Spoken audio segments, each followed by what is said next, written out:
My name is Samantha, and at 28 years old, I thought I knew what betrayal felt like. Growing up as the responsible child who worked two jobs through college while my younger brother James got everything handed to him taught me plenty about unfairness. But nothing prepared me for that night, when I overheard my father tell my brother, "Do not worry, we will make your sister pay for everything." Their plan shattered my world, but what they did not know was that I would not let them take a single penny from me. Before I dive into this heartbreaking story, let me know where you are watching from in the comments. Hit that like button and subscribe if you have ever felt betrayed by the people who should have protected you the most. I grew up in a middle-class suburban neighborhood in Pennsylvania. My father worked as an accountant at a local firm, and my mother was a sales associate at a department store in the mall.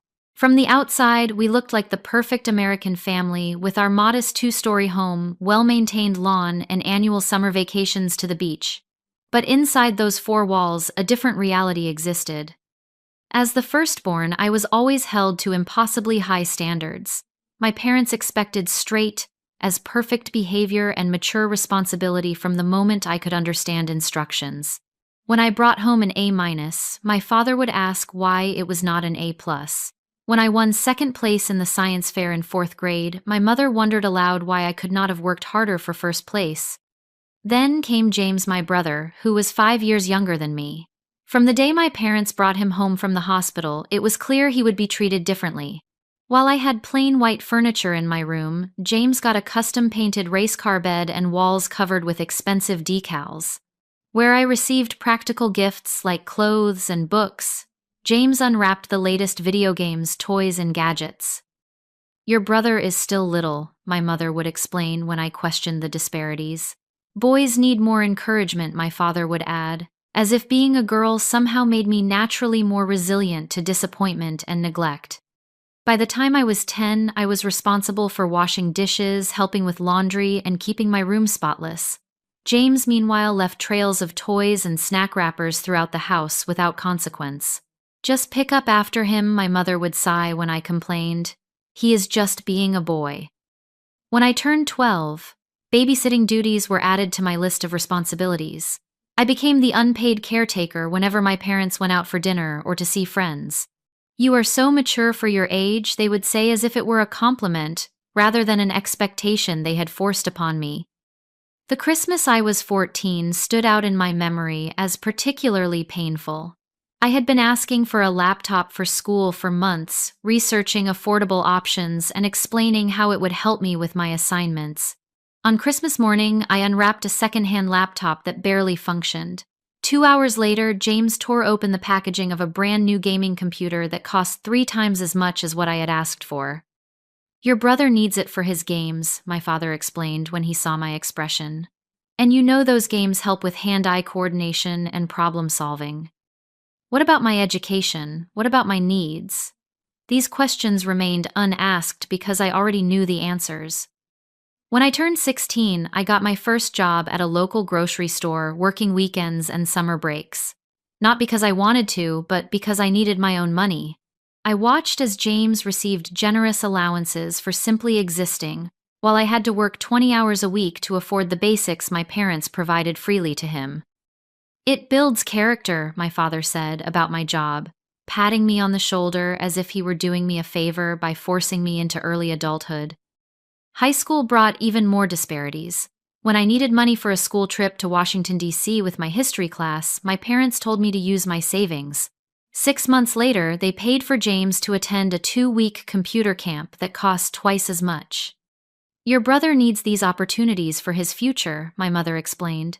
Apparently, my future was not worth the same investment. The pattern continued through every birthday, every holiday, every milestone. James received celebration and rewards, while I received expectations and responsibilities. My achievements were met with nods and quick acknowledgments. His mediocre accomplishments were celebrated with parties and expensive gifts. What hurt the most was not the material differences, though those were substantial. It was the emotional investment my parents poured into James while leaving me to fend for myself. They attended every one of his soccer games, cheering loudly from the sidelines, but missed my honor society induction because something came up at work. They framed his participation certificates and middle school art projects, while my academic awards collected dust in a drawer. Through it all, I watched James transform from a spoiled child into an entitled teenager. He expected things to be done for him, threw tantrums when told no, and developed a concerning lack of empathy for others. By the time he was 18, he could barely do his own laundry or prepare a simple meal. My parents laughed it off as typical boy behavior and continued to coddle him. Meanwhile, I retreated further into myself, building walls around my heart and focusing on the one thing I could control: my own future. I studied harder than anyone in my class, joined every academic club that would boost my college applications, and worked those grocery store shifts with determination, saving every dollar I could. "Why do you always have to be so serious?" my mother would ask when I declined invitations to family movie nights because I needed to study. "You will miss these years when they are gone," my father would comment when I chose work shifts over family gatherings. They never understood that I had already missed out on the family experience they had freely given to James. I was not their child in the way he was. I was their responsibility, their helper, their backup plan, never their priority. By the time I graduated high school as valedictorian, I had already accepted that my success would always be viewed as expected rather than exceptional. As I stood at the podium delivering my speech about perseverance and hard work, I looked out at my family in the audience. My parents were there, of course, but I caught them nudging James to pay attention rather than watching me with pride. That night, as relatives and neighbors congratulated me, I made a silent promise to myself.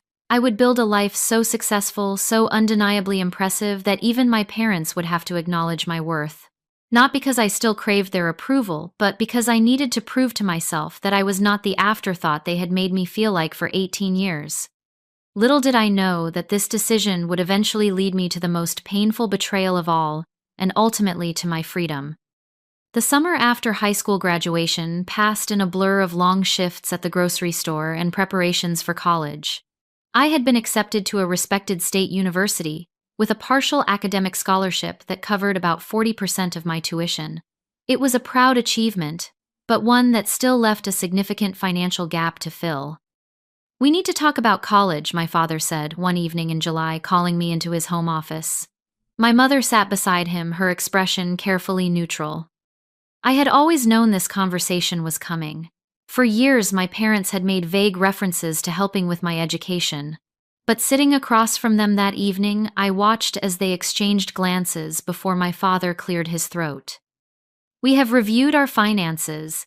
He began shuffling papers on his desk, "and we have determined that we cannot contribute to your college expenses." The words hit me like a physical blow, though I had half expected them. What came next hurt even more. "We need to save for James's education," my mother added softly. "You know how prestigious those computer science programs are. They cost a fortune." James was still 3 years away from college, yet his education was already taking priority over mine. "I understand," I said, because what else could I say? Arguing would change nothing. Crying would only give them the satisfaction of seeing me break. Instead, I asked practical questions about financial aid forms and student loans, taking notes as if this were a business meeting rather than another parental betrayal. That night, I revised my budget spreadsheet and applied for every additional scholarship I could find. I also applied to 3 more part-time jobs near campus, knowing I would need to work at least 20 hours weekly to afford books, housing, and the portion of tuition my scholarship did not cover. By September, I had secured 2 jobs, one at the university library working 15 hours per week, and another at a coffee shop near campus for weekends. Between classes, work, and studying, I averaged about 5 hours of sleep per night that first semester. My tiny dorm room became my sanctuary, the first space that was truly mine. I decorated it minimally with secondhand finds and focused on creating a peaceful environment for the little time I actually spent there. My roommate, Alyssa, quickly became a friend, often expressing concern about my punishing schedule. "You cannot keep this up for 4 years, she warned me one night, when she found me studying at 3 in the morning after closing shift at the coffee shop. "Watch me," I replied, not looking up from my textbook. The exhaustion was real. There were mornings I could barely drag myself out of bed, nights I fell asleep with my face pressed against my laptop keyboard. I caught every cold that circulated through the dorms that first winter my immune system weakened by stress and lack of sleep. But I never missed a class, never turned in an assignment late, never failed an exam, and most importantly, never asked my parents for a single dollar. They called occasionally brief conversations that focused mostly on James's latest achievements. He had made the varsity soccer team. He had been selected for an advanced computer science program. He needed a new laptop for school projects. "We just bought him the newest MacBook Pro," my mother shared during one call. "It cost a small fortune, but your father says it is an investment in his future." I thought about my own ancient laptop held together with duct tape but said nothing.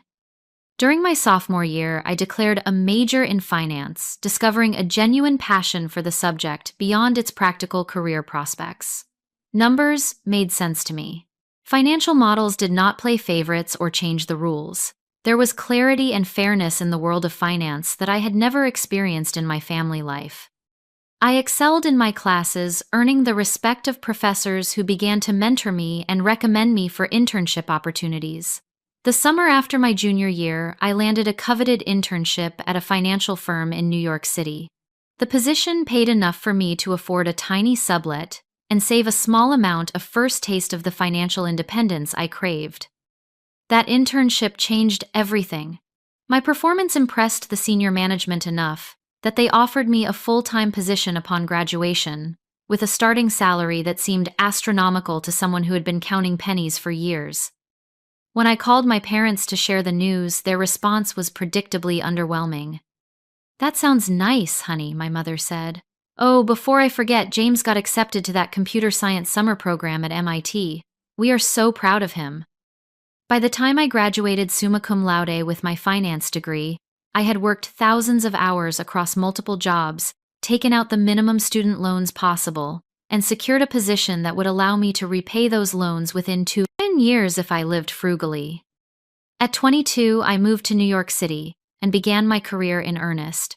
My tiny studio apartment was a luxury compared to the shared dorm rooms and summer sublets I had grown accustomed to. For the first time, I could buy groceries without checking prices on every item, and occasionally treat myself to small indulgences like takeout coffee or a new book. I opened multiple savings accounts, each with specific goals: emergency fund, student loan repayment, future home down payment. Every paycheck was carefully allocated, with the majority going to savings rather than spending.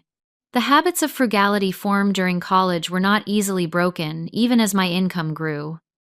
My hard work at the financial firm paid off quickly. I volunteered for challenging projects, worked longer hours than required, and consistently exceeded performance metrics. My first promotion came after 18 months, followed by another a year later. Each step up the corporate ladder meant increased responsibility but also increased compensation and benefits. By 26, I had repaid my student loans in full, built a 6-month emergency fund, and begun investing aggressively for retirement. At 27, I had saved enough for a down payment on a small but well-located one-bedroom condo in Brooklyn. The day I signed those mortgage papers was perhaps the proudest moment of my life. I had a home that was truly mine, purchased with money I had earned through years of sacrifice and determination. Throughout these years, my relationship with my family remained distant but cordial. I called on birthdays and major holidays. I sent appropriate gifts for Christmas and anniversaries. I visited Pennsylvania once or twice a year for brief, often awkward visits where the conversation revolved around James and his pursuits. James had eventually gone to college, though not the prestigious computer science program my parents had anticipated. After mediocre high school grades, he had settled for the same state university I had attended, though, with the full financial support of my parents. From what I gathered during those stilted family conversations, he changed majors 3 times, took 5 years to graduate with a general business degree, and moved back home afterward, ostensibly to figure out his next steps. At 28, I had built the independent life I had promised myself as a teenager. I had financial security, career success, a home of my own, and a small but loyal circle of friends who had become my chosen family. I had proven to myself that I could survive and thrive without the support that had been so freely given to my brother. And then came that fateful weekend visit home that would change everything. It was my mother's 55th birthday that brought me back to Pennsylvania that April weekend. Despite our complicated relationship, I had never missed acknowledging her birthday with at least a card and gift. This year, I had decided to make the trip home partly out of obligation, and partly because it had been nearly 8 months since my last visit. I arrived Friday evening with an expensive handbag my mother had been hinting about for months, wrapped elegantly with a card expressing more warmth than I typically felt. My father greeted me with his usual distant politeness, offering a brief side hug before returning to the baseball game on television.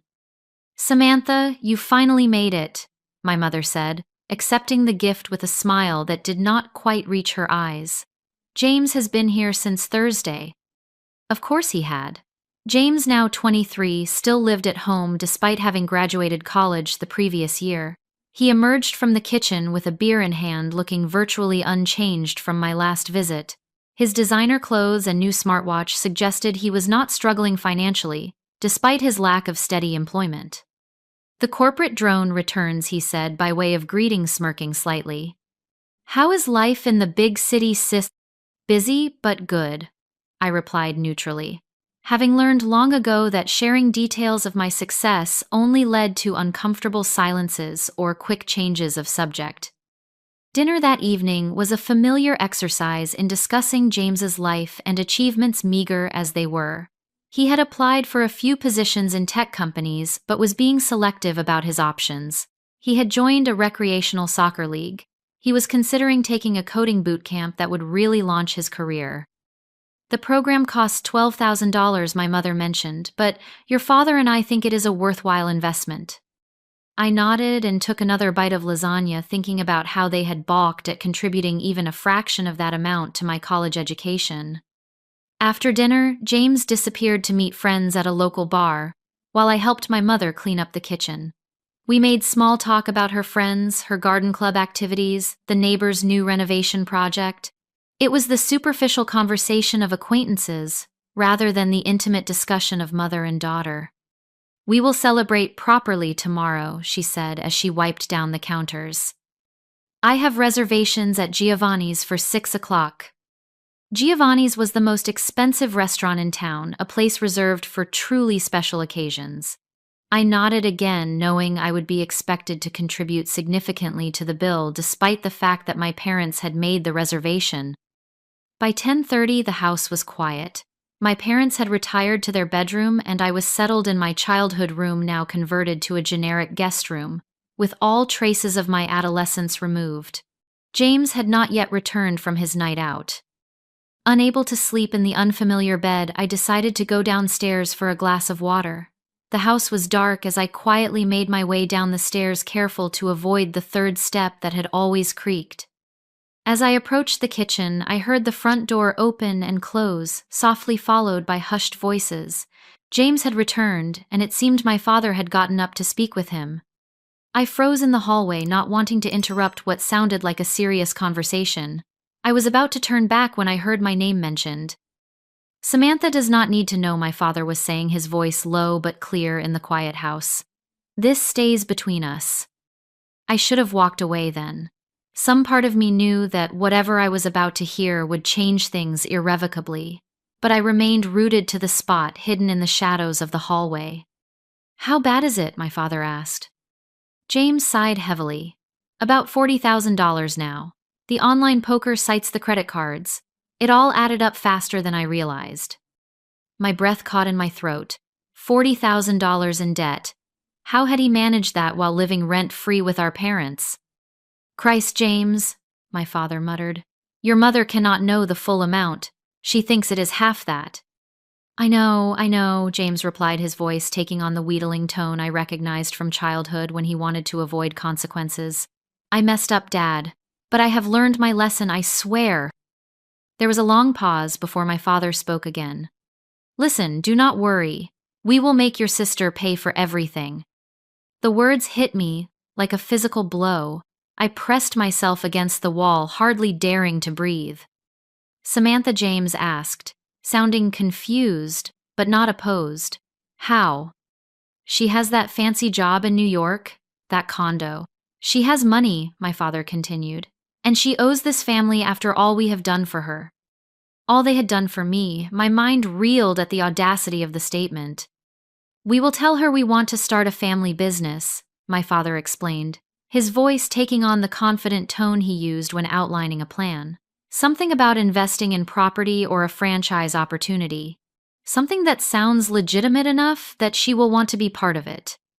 You think she will just give us $40,000? James sounded skeptical. Not give. Invest, my father corrected. We will have her take out a loan in her name. With her credit score and income, she will easily qualify. We will promise her returns, partnership, whatever it takes. I felt physically ill.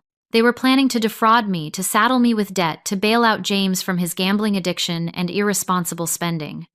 What if she asks to see business plans, or wants to consult her financial advisors? James asked. My father chuckled. You know your sister, always so desperate for family approval. We will tell her, this is her chance to finally be part of something important with the family. That emotional angle will cloud her judgment. I heard footsteps on the stairs then, and my mother's voice joined the conversation. What are you two discussing so late? She asked, her tone suggesting she already knew. Just talking through the plan for Samantha, my father replied. Oh, my mother said, her voice dropping. Has James told you about the additional credit card? Yes, my father sounded resigned. 40,000 total. My mother sighed. Well, Samantha has an obligation to help her brother. Family helps family. She has done well for herself, and it is time she contributed back. Exactly, James agreed, his voice suddenly animated. She is always going on about her job and her condo. She can afford it. She will be here all weekend, my father said. I will bring up the business idea tomorrow after dinner, plant the seed. We can work on her over the next few months, have her sign the loan papers by summer. She always wants to feel included, James added with a laugh that made my skin crawl. She will probably jump at the chance to finally be part of the family business. I had heard enough. Moving as silently as possible, I retreated up the stairs and back to the guest room, closing the door without a sound. I sat on the edge of the bed, my hands trembling as the full impact of what I had just heard washed over me.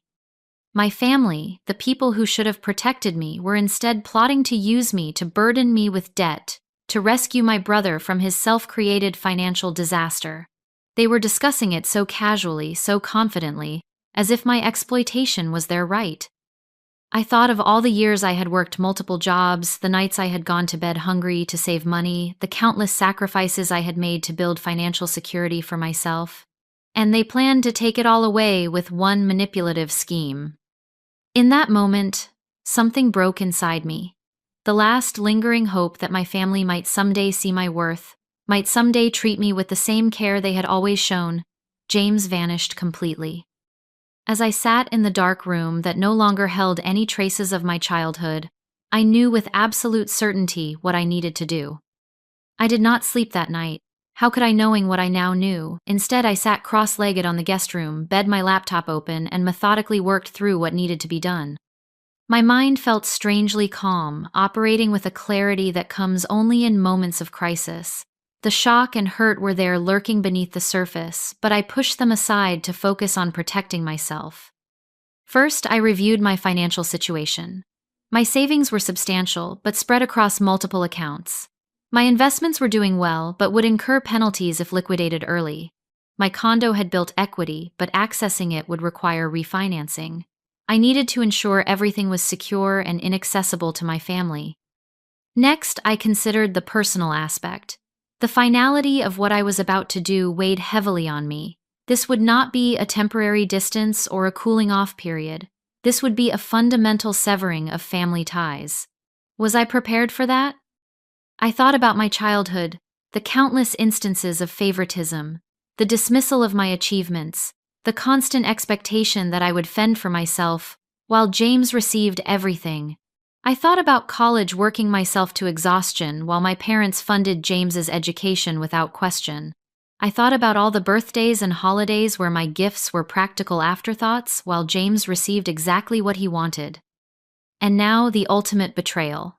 Planning to saddle me with debt, to cover his gambling losses and extravagant spending, using my desire for family connection against me. Yes, I was prepared to cut ties.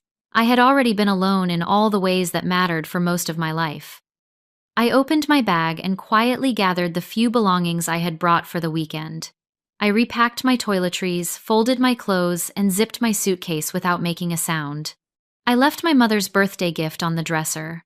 Despite everything, I would not take back a gift once given. On a hotel notepad I had brought from my last business trip, I wrote a brief note. Had an emergency at work. Had to return to New York immediately. Happy birthday, Mom. No apology, no elaboration. They would assume I had left in the morning, giving me valuable hours before they realized I was gone. Then I settled in to wait.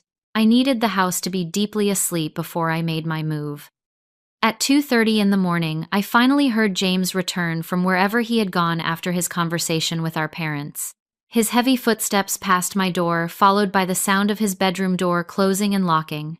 By 3, the house was silent, except for my father's distant snoring. I picked up my suitcase, slipped my feet into my shoes, and eased the guest room door open. The hallway was dark, but I knew this house well enough to navigate without light. I crept down the stairs, avoiding the creaky third step, and made my way to the front door. For a moment I paused in the entryway, looking back at the darkened house that had never truly been a home to me. This would likely be the last time I stood here. The thought brought no sadness, only a sense of long overdue liberation. I slipped out the front door, closing it gently behind me.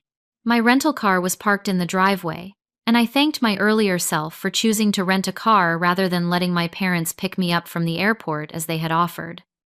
The night was cool and clear as I drove away from my childhood home for the final time. I did not look back in the rearview mirror. I checked into an airport hotel 20 minutes away, choosing a national chain where I could earn points on my credit card. The night clerk barely looked up from his phone as he processed my information and handed me a key card. By 4 in the morning, I was finally in a clean, anonymous hotel room, ready to execute the next phase of my plan. I opened my laptop and logged into my primary bank account. I transferred most of the balance to a secondary account at a different bank, one my parents did not know existed. I left just enough in the primary account to avoid fees. Next, I called the 24-hour customer service line for my credit cards. I reported that I suspected potential fraud attempts might be made in my name and requested additional security measures. For my main card, I requested a complete freeze on new charges until further notice, claiming I had lost my wallet. This would result in a replacement card being sent to my New York address, making my current card unusable. I emailed my financial advisor requesting an urgent video call the following day to review my entire portfolio and increase security measures on all accounts. I was vague about the reasons but emphasized the urgency. Then I composed an email to my boss, explaining that I needed to take Monday and possibly Tuesday as emergency personal days. I had ample vacation time saved and my team could handle my projects for a few days. Finally, I searched for an attorney in New York who specialized in financial security and identity protection. I found a highly rated firm that offered weekend consultations and sent a detailed inquiry through their website. By the time I finished week morning, light was filtering through the hotel curtains. I was exhausted but still too wired to sleep. I ordered room service breakfast and sat by the window watching the sunrise as I contemplated the new reality I had created overnight. My phone began buzzing around 9. First, a text from my mother asking where I had gone, then another more concerned, then calls first from her, then from my father. I silenced the notifications without reading or listening to their messages. Around 11, I checked out of the hotel and headed to the airport. I had changed my flight to the earliest available, paying the change fee without hesitation. As I waited at the gate, I finally allowed myself to process what had happened.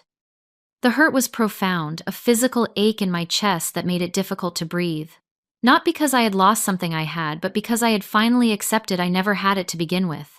My family had never seen me as someone to love and protect, only as a resource to exploit. I boarded my flight to New York with a strange mix of grief and determination. By the time the plane touched down at LaGuardia, I had made peace with my decision. I would protect myself because no one else ever had. As I unlocked the door to my condo that evening, I felt a profound sense of homecoming. This space, purchased with my own hard-earned money, represented everything I had built for myself despite my family's lack of support. I dropped my suitcase in the entryway and moved through the familiar rooms, touching furniture and belongings that were truly mine. Then I opened all the windows, letting the cool evening air sweep through the space, symbolically clearing out the last vestiges of my family's toxic influence. Tomorrow would bring practical challenges, meetings with financial advisors, and attorneys' security measures to implement a new life to build. But tonight, in the safety of my own home, I allowed myself to feel the full range of emotions I had been suppressing. I cried for the little girl who had never been enough. I cried for the teenager who had worked herself to exhaustion, trying to earn love that should have been freely given. I cried for the young woman who had achieved remarkable success, only to have her family view it as an opportunity for exploitation. And then as the tears subsided, I felt something unexpected: relief. The constant effort of seeking approval from people incapable of giving it had been exhausting. Now that I knew the truth beyond any doubt, I could finally stop trying. That night, I slept more soundly than I had in years, my subconscious recognizing before my waking mind that I had finally freed myself from a lifetime of emotional debt. Sunday morning brought 27 missed calls and 43 text messages from my family. I scrolled through them without reading, then deleted the entire conversation thread. I needed clarity and distance to execute my plan, and their words would only cloud my judgment with emotion. My father had also sent 3 emails, the subject lines growing increasingly urgent. "Where are you then? Family emergency discussion needed." And finally, "Call home immediately." I deleted those too. By noon, I had spoken with my financial advisor, who was alarmed by my situation and immediately recommended additional security measures for all my accounts. We set up verbal passwords, removed my parents as emergency contacts, and discussed the possibility of placing a freeze on my credit to prevent unauthorized loans being taken out in my name. "This is unfortunately more common than you might think," she told me. "Family financial exploitation accounts for billions in losses each year. You were right to act quickly." The attorney I had contacted responded to my inquiry and agreed to a video consultation that afternoon. She specialized in cases of family financial abuse and identity theft prevention. For 90 minutes, she outlined a comprehensive strategy to protect my assets and establish legal boundaries with my family. Document everything she advised. Save any communications where they discuss this business opportunity. Record conversations if legal in your state. The more evidence you have of their intentions, the better protected you will be. She also recommended filing reports with financial institutions and credit bureaus, creating a paper trail that would make it difficult for anyone to open accounts or take loans in my name without extensive verification. By Sunday evening, I had implemented most of her recommendations and felt more secure in my financial position, but I knew the emotional confrontations still lay ahead. Monday morning, I took the personal day I had requested and continued securing my finances. I transferred investment accounts to new institutions, changed all my passwords, and set up 2-factor authentication on everything. I updated my will, removing my family members as beneficiaries and designating charitable organizations instead. At noon, my brother texted, "Mom is really upset. What the hell is wrong with you?" I did not respond. By Monday evening, the calls had escalated to include extended family. My Aunt Linda, my father's sister, left a voicemail expressing concern about my sudden disappearance and asking me to call her back. My cousin Michael sent a text asking if I was okay. I responded briefly to him saying I was fine but dealing with a personal matter and would explain later. Tuesday morning, I returned to work, throwing myself into projects that required full concentration. My colleagues noticed my subdued mood, but I deflected questions with vague references to family stress. By the end of the day, I felt almost normal, the familiar routine of work providing a welcome distraction.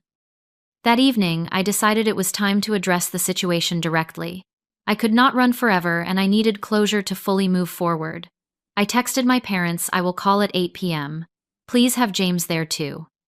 At 8 o'clock sharp, I initiated a video call from my home office, a space that made me feel professional and in control. My parents appeared on screen immediately, their faces tight with anger and confusion. James joined a moment later, looking annoyed at being included. "Samantha, what on earth is going on?" my mother began. "You left without saying goodbye on my birthday weekend. Do you have any idea how embarrassing that was when our guests arrived Saturday evening?" Of course, her first concern was social embarrassment, not my well-being. "I had an emergency," I said evenly, not elaborating on the lie in my note. "You could have called," my father said. "We have been worried sick." I looked directly into the camera, my voice steady.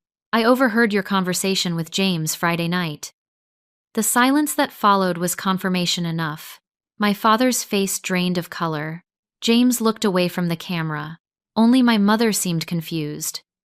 "What conversation?" she asked. "The one about James's $40,000 of gambling debt. The one where you planned to trick me into taking out a loan to pay it off. The one where you talked about manipulating my desire for family connection to get me to sign the papers." My mother's confusion gave way to shock as she turned to look at my father. Apparently, she had not been aware of the full extent of their plotting. "We were just discussing options," my father began, his tone defensive. "Nothing was decided. You said, and I quote, 'Do not worry, we will make your sister pay for everything,'" I countered. "You called me a corporate drone with money to spare. You talked about me like I was an ATM, not your daughter." James finally spoke up. "You were eavesdropping on a private conversation, real mature sis. Interesting that your concern is my overhearing your plan rather than the fact that you were planning to defraud me," I replied coldly. "No one was going to defraud you," my father insisted. "We were going to propose a family business opportunity, something that would benefit everyone." "Stop lying," I said. "I heard everything. I know about the gambling debts, the credit cards, the plan to have me take out a loan in my name. I know you intended to manipulate me by using my desire for family approval against me." My mother began to cry, whether from genuine distress or manipulation, I could not tell. "Families help each other," she said between sobs. "James made some mistakes, but he is still your brother." "When has this family ever helped me?" I asked. "When I needed help with college, you told me to take out loans and work jobs. When I needed emotional support, you were too busy cheering for James. When I achieved success despite your lack of support, you saw it as an opportunity to exploit me." My father's expression hardened. "You have always been selfish, Samantha. Always thinking about yourself instead of the family." I laughed without humor. "That is rich coming from you. Let me make something perfectly clear. I will never give James a penny of my money. I will never co-sign a loan, invest in a fake family business, or financially entangle myself with any of you in any way." "You ungrateful little," my father began, but I cut him off. "I have secured all my accounts. I have consulted with attorneys. I have documented this conversation. If you attempt to access my finances or use my identity in any way, I will press charges without hesitation." James scoffed. "Always so dramatic." "I am not being dramatic. I am protecting myself from the people who should have protected me, but instead saw me as a resource to exploit." "What will people think when they hear how you have abandoned your family?" my mother asked, her voice rising. "What will we tell everyone?" "Tell them whatever you want," I replied. "But know that if you spread lies about me, I will tell the truth about you. All of it. The lifelong favoritism, the financial neglect, and now this attempt to saddle me with debt to cover James's gambling addiction." "You would not dare," my father said. "Try me," I challenged. "I have nothing to lose. You made sure of that, by never giving me the family support I deserved." The call descended into chaos then, with James cursing, my father threatening, and my mother crying louder. I remained calm, watching their reactions with a detachment that surprised even me. "This conversation is over," I said finally. "Do not contact me again unless you are ready to apologize and accept that I will never provide financial assistance to any of you." I ended the call before they could respond, then sat in silence processing what had just happened. I had said my piece.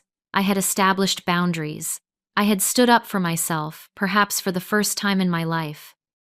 My phone immediately began buzzing with calls and texts, but I ignored them all. Instead, I opened my laptop and wrote a detailed account of the conversation, while it was fresh in my memory, saving it to the folder of documentation my attorney had advised me to maintain. Then, I blocked my family's numbers and email addresses. It was a temporary measure, giving me space to breathe and think, without their constant attempts to manipulate me. I could always unblock them later if circumstances changed. That night I slept fitfully, my dreams filled with arguments and accusations. But when I woke the next morning, I felt stronger, more centered. The confrontation had been necessary, a lance to drain a festering wound that had been poisoning me for years. I was ready to begin healing. Within days of our confrontation, the fallout began.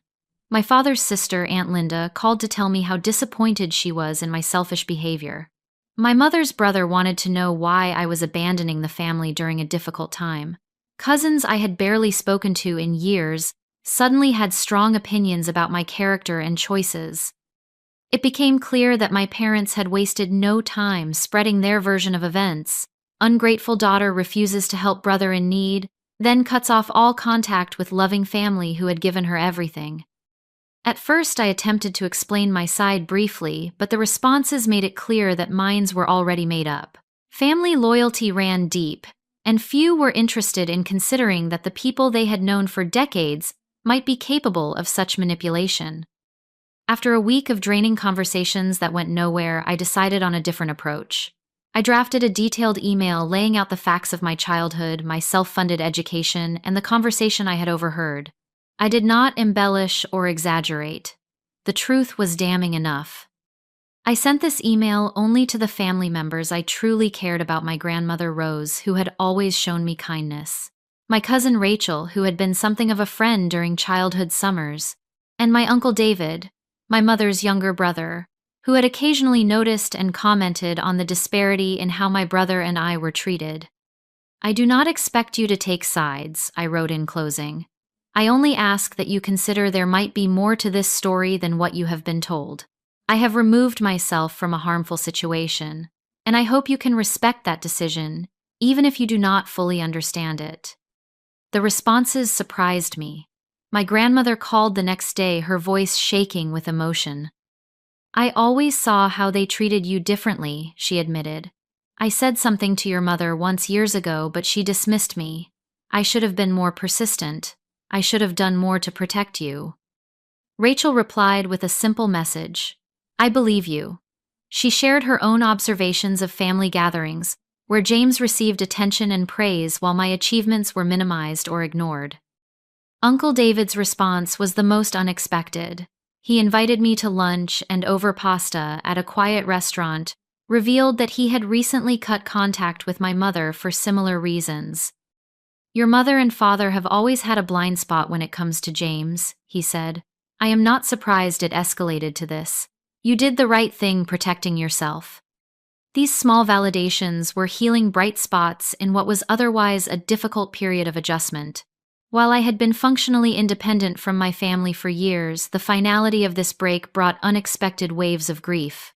Not for what I had lost, but for what I had never had: parents who protected rather than exploited me, who celebrated rather than utilized my success.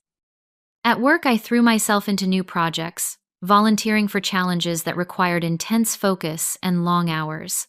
My boss noticed my increased dedication and mistook it for ambition rather than distraction. Whatever has lit this fire under you, I am all for it, he said during our monthly review. Your performance has been exceptional. The praise felt good, a reminder that in my professional life, hard work and integrity were recognized and rewarded in ways they never had been in my family. In my personal life, I made a conscious effort to strengthen relationships with friends who had shown themselves to be trustworthy and supportive. I had always kept people at a certain distance, a habit formed from years of emotional self-protection. Now I allowed myself to be more vulnerable, sharing more of my true thoughts and feelings.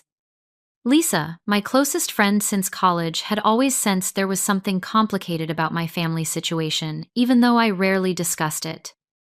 I always thought it was strange how little you talked about them, she said. when I finally shared the full story over dinner one night. Now I understand why. 3 months after the confrontation, I decided I needed a complete change of environment. My company had an opening in their San Francisco office, and I applied for a transfer. The move would mean a lateral shift rather than a promotion, but the opportunity to build a life in a new city thousands of miles from my past was too appealing to ignore. When my transfer was approved, I sold my condo for a modest profit and prepared to relocate to the West Coast. The process of sorting through my belongings, deciding what to keep and what to discard, became a metaphor for the emotional work I was doing. Old mementos from my childhood and family went into a box that I stored rather than displayed, not discarded completely but no longer taking up space in my daily life. San Francisco offered a fresh start. I found a bright apartment with a view of the bay, joined a hiking club to explore my new surroundings, and established a routine that prioritized both professional growth and personal well-being. In my new city, I also found an unexpected resource, a support group for adults from dysfunctional families. The first meeting was uncomfortable, sitting in a circle with strangers, admitting aloud that the people who should have loved me most had instead seen me as a resource to exploit. But as others shared their stories, I recognized patterns and feelings that mirrored my own. The relief of being truly understood was profound. Week after week, I returned, gradually opening up more about my experiences and listening as others did the same. Through the group, I met Aiden, whose parents had remortgaged their house in his name without his knowledge, and Taylor, whose mother had systematically turned family members against her when she refused to continue funding her mother's extravagant lifestyle. Their stories were different from mine in details, but similar in essence: family members who viewed love as transactional, care as conditional. The hardest part, Taylor said during one session, is accepting that they will never be the parents you needed them to be. That no matter what you do, how successful you become, how perfectly you behave, they will never see you clearly or love you properly. Her words resonated deeply. I had spent decades trying to earn the love and approval that should have been freely given, believing that if I just worked harder, achieved more, proved my worth more convincingly, my parents would finally see me as they saw James. Accepting that this would never happen was both devastating and liberating. Around the 6-month mark of my new life in San Francisco, I received an email from my cousin Michael. "Thought you should know," he wrote. "James filed for bankruptcy last week. Your parents have been telling everyone they had to cash out their retirement accounts to help him." I felt a complex mix of emotions: vindication that the financial disaster I had narrowly avoided had indeed come to pass, sadness for my parents, who had enabled James to the point of their own financial ruin, and a small, petty satisfaction that justice had been served. But mostly, I felt grateful. Grateful that I had overheard that conversation. Grateful that I had acted quickly to protect myself. Grateful that I had found the courage to break free from the toxic family dynamic that had defined much of my life. 1 year after my move to San Francisco, I was promoted to team leader, managing a small group of financial analysts. My apartment had become a home filled with plants, art I loved, and furniture chosen for comfort rather than status. I had made real friends, people who valued me for who I was, rather than what I could provide. On quiet evenings, I sometimes thought about my family and wondered how they were doing. Not with longing or regret, but with the detached curiosity one might feel about distant acquaintances. They had shaped my early life for better and worse, but they no longer determined my happiness or defined my future. I had built something precious, a life entirely my own, free from exploitation and emotional manipulation. It had come at a high cost, but as I watched the sunset over the bay from my window, I knew without doubt that it had been worth it. 3 years passed with remarkable speed. My life in San Francisco developed its own rhythm and richness. I was promoted again, now managing a larger team and handling significant client relationships. My apartment, once a refuge, had become simply home, filled with memories of dinner parties with friends, quiet mornings with coffee and books, and the comfortable routines of a life well lived. I had dated casually, though. I approached relationships with caution. The therapist I had begun seeing shortly after moving helped me recognize how my family experiences had shaped my attachment patterns my tendency to give too much while expecting too little in return. Slowly, I learned to establish healthier boundaries to recognize my own worth and to expect reciprocity in relationships. My volunteer work became an unexpected source of fulfillment. Once a month, I taught financial literacy workshops for young women from disadvantaged backgrounds. Helping them understand money management, credit building, and investing gave me a sense of purpose beyond my career success. "You explain this stuff like someone who had to learn it the hard way," one participant told me after a session on predatory lending. "I did," I replied simply. The contact with my family remained minimal. My grandmother called on my birthday and holidays. Rachel and I exchanged occasional texts and met for coffee when I visited the East Coast for business. Uncle David sent Christmas cards with genuine, thoughtful notes inside. As for my parents and James, I heard news only through these limited family connections. My father had taken a second job after their retirement savings were depleted. My mother had sold most of her jewelry and designer handbags. James had moved to Florida after the bankruptcy, supposedly for a fresh start.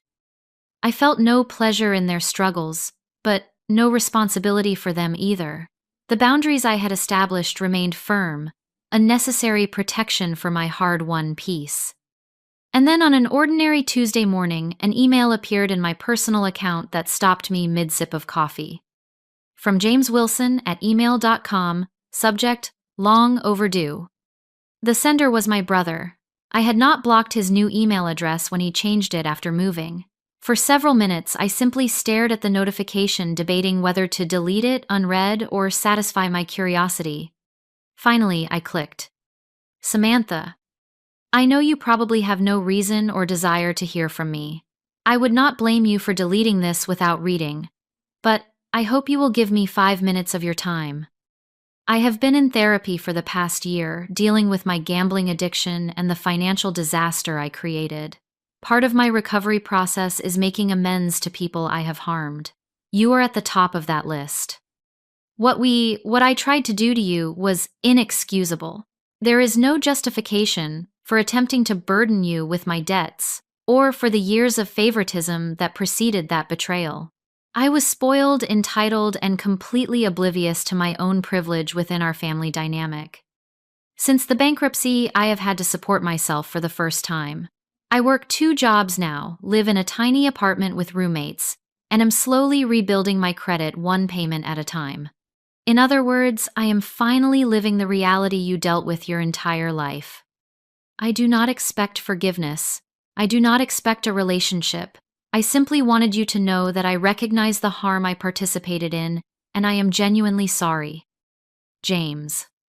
I read the email 3 times, searching for manipulative undertones or hidden agendas. Finding none, I closed my laptop without responding and went to work, turning the message over in my mind throughout the day. That evening, I called my therapist for an emergency session. "What do you want to do?" she asked, after I read her the email. "I do not know," I admitted. "Part of me thinks responding in any way reopens a door I closed for good reason. And the other part..." I considered the question carefully. The other part wonders if people can truly change. If the brother who was willing to defraud me could become someone capable of genuine remorse. "Those are both valid perspectives," she said. "There is no right answer here, only what feels right to you, and you do not have to decide immediately." I took her advice and gave myself time to process. For 2 weeks, I sat with the email, discussing it in therapy and with close friends whose judgment I trusted. In the end, I composed a brief reply. "James, thank you for your email. I appreciate the apology and am glad to hear you are working on yourself. I need time to consider what, if any, relationship I might want to have with you in the future. Please respect that boundary. Samantha." His response came within hours. "I completely understand. Take all the time you need. I am grateful you responded at all." 3 months later, after further consideration and therapy sessions, I agreed to a video call. The conversation was awkward but surprisingly civil. James looked different, the designer clothes and confident smirk replaced by a simple t-shirt and a more thoughtful expression. He told me about his recovery program, his modest job at a local tech company, and his struggle to establish financial independence.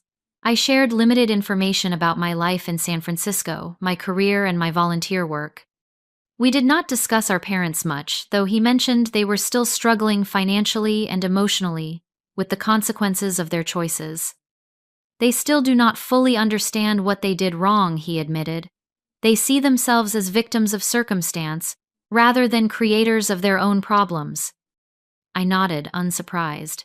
Some people never develop that self-awareness. At the end of the call, we agreed to proceed cautiously. Monthly emails, perhaps another call in a few months. No promises, no expectations, just a tentative opening to see if something healthier might be possible between us as adults. I did not know if this cautious reconnection would lead anywhere meaningful, or if James's change was temporary or permanent. But I had learned enough about myself to know that I could establish boundaries and walk away again if necessary. The greatest lesson from this 3-year journey was not about family betrayal or financial self-protection, though those were important. It was about the power of creating my own definition of family, of surrounding myself with people who valued me for who I was, rather than what I could provide. I had learned that sometimes walking away from toxic relationships, even blood relationships, is the only path to peace. That forgiveness, when it comes, is for your own healing, rather than the other person's absolution. That establishing firm boundaries is not selfish, but necessary for well-being. Most importantly, I had learned that my worth was never dependent on my family's recognition of it. That the financial security I had built, the career I had established, the home I had created, and the relationships I had formed were all testament to my own strength and resilience. Sometimes losing a family that was never truly yours is the only way to find the peace you deserve. And sometimes protecting yourself financially is the first step toward protecting yourself emotionally. As I finished the video call with James and closed my laptop, I felt neither elation nor dread, just a quiet certainty that whatever happened next, I would be okay. I had protected myself when no one else would. I had built a life worth living on my own terms, and that in the end was the greatest victory of all. Have you ever had to protect yourself from people who should have been protecting you? How did you find the strength to establish boundaries and move forward? Share your experiences in the comments below. If this story resonated with you, please like, subscribe, and share with someone who might need to hear that it is okay to protect yourself even from family. Thank you for listening to my journey, and remember that sometimes the family we choose is more valuable than the family we are born into.